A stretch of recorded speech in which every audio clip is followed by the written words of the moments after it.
Hello everyone, in this video I am going to tell you that how you can change the email account of your Google AdSense. For that purpose, what you need to do is to just sign in your Google AdSense account.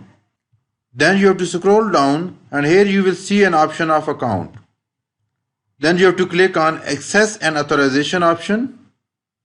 And here you will see an option of user management. Here you will see the list of users that can access this Google AdSense account. If you want to add a new user, simply click on new user option. Here you have to enter the email address of that new user and then you have to click on the invite user option. If you want to remove any user, simply click on three dots and here you will see the remove user option. You can change the access level as well. If you want to change its access level, you can change them as well. I am going to remove this one, so I am going to click on three dots and then I have to click on remove user option. Here you will see that the user has been removed successfully. For more such kind of video, please subscribe my YouTube channel.